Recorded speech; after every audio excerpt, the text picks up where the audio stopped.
Salam damai Tuhan kita Yesus Kristus selalu beserta kita. Semoga hari ini kita selalu dalam keadaan sehat walafiat, hati kita berbunga-bunga dalam kebahagiaan. Saudara-saudari, kita berjumpa kembali dalam renungan harian Santapan Jiwaku. Dan pada hari ini firman Tuhan kembali menuntun, membimbing kita untuk melihat bagaimana sejarah cinta Tuhan di dalam hidup kita.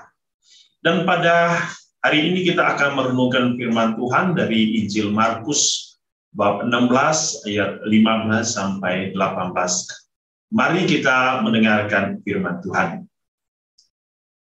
Inilah Injil suci menurut Markus. Lalu ia berkata kepada mereka, "Pergilah ke seluruh dunia, beritakanlah Injil kepada segala makhluk. Siapa yang percaya dan dibaptis akan diselamatkan, tetapi siapa yang tidak percaya akan dihukum." Tanda-tanda ini akan menyertai orang-orang yang percaya. Mereka akan mengusir setan-setan demi namaku. Mereka akan berbicara dalam bahasa-bahasa yang baru bagi mereka. Mereka akan memegang ular, dan sekalipun mereka minum racun maut, mereka tidak akan mendapat celaka. Mereka akan meletakkan tangannya atas orang-orang sakit, dan orang itu akan sembuh. Demikianlah sabda Tuhan, terpujilah Kristus. Saudara-saudari yang dikasihi Tuhan, pada Injil sebelum kita mendengar bagaimana Yesus memanggil orang-orang yang dipercayainya untuk mendampinginya, untuk menjadi partner di dalam karya pewartaan. Dan hari ini ia memberikan suatu tugas perutusan, pergilah ke seluruh dunia, beritakanlah Injil kepada segala makhluk. Saudara-saudari, pada poin yang pertama, ada satu perintah yang diberikan oleh Yesus, bahwa kita adalah murid itu.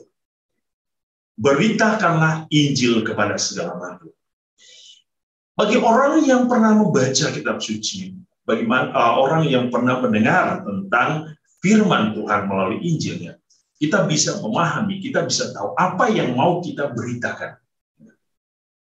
Banyak hal yang disampaikan di dalam kitab suci. Ya. Kitab suci yang begitu tebal, itu mengandung banyak perintah-perintah yang harus kita emban untuk menghadirkan dan membangun suatu kerajaan surga di dunia.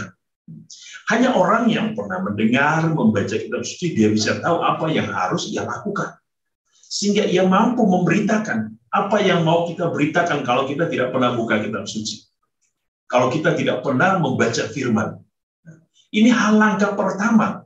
Langkah pertama agar kita mampu memberitakan, mewartakan firman Tuhan secara teori, secara oral adalah membaca firman. Sehingga kita bisa melihat apa sih yang tertulis di dalam firman Tuhan itu. Apa yang mau dikehendaki, apa yang menjadi perintah. Yang kedua, perintah untuk agar semua orang percaya. Sekali lagi, bagaimana orang bisa percaya kalau kita tidak pernah tahu apa isi firman Tuhan. Karena apa yang mau kita sampaikan adalah sesuatu yang memikat hati orang. Membuat orang punya daya tarik terhadap firman itu. Dan tentu kesaksian hidup kita itu menjadi dasar Tuhan. Bahwa banyak orang percaya karena mereka telah melihat karya agung Allah. Tetapi apa yang dimaksud dengan rahmat pembaptisan? Yesus datang ke dunia dengan segala kerendahan hatinya. Ia mau dibaptis. Tetapi pembaptisan Yesus bukan untuk pengampunan dosa, tetapi sebaliknya. Pembaptisan Yesus di Sungai Yordan adalah untuk menguduskan air baptis yang akan digunakan oleh manusia. Sehingga air yang digunakan dalam pembaptisan adalah air yang telah dikuduskan oleh Allah sendiri dalam diri Kristus. Dan di dalam rahmat pembaptisan, apa yang terjadi? Manusia jatuh dalam dosa oleh Adam dan Hawa, dan kita membawa dosa Adam dan Hawa. Melalui pembaptisan, dosa asal manusia dihapuskan, dihilangkan, dibersihkan. Dan melalui pembaptisan, kita semua pertama, kita yang dahulu adalah hamba dosa oleh karena kejatuhan dalam dosa Adam dan Hawa, kita diangkat menjadi anak-anak Allah. Kita kembali diperbaharui menjadi citra dan gambaran Allah. Yang kedua, dengan pembaptisan, kita diangkat menjadi ahli waris kerajaan surga. Karena kita sudah anak Allah, maka kita adalah putra-putri warisan kerajaan Allah. Maka setiap orang harus berlomba-lomba untuk memperoleh warisan dalam kerajaan surga. Yang ketiga, ketika kita dibaptis, kita menjadi anggota baru di dalam suatu kehidupan baru menggereja. Berarti kita menjadi anggota gereja. Oleh karena itu, sebagai anggota gereja, kita pertama taat kepada gereja, menjalankan misi gereja, taat kepada perintah-perintah gereja, ajaran gereja, dan hiduplah sebagai jemaat gereja.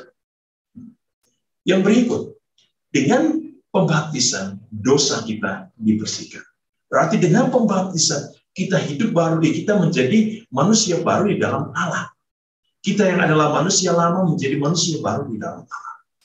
Ketika kita sudah menerima rahmat pembaptisan, maka kita diundang untuk percaya akan kasih dan kehendak Allah yang telah kita terima. Maka Yesus mengatakan, siapa yang percaya dan dibaptis akan diselamatkan, tetapi siapa yang tidak percaya akan dihukum.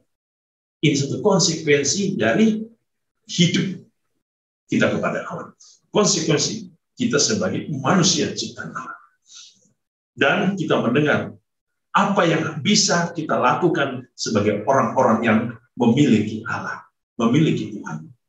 Kita mendengar hari ini bahwa banyak hal yang kita bisa lakukan ketika kita adalah milik Allah.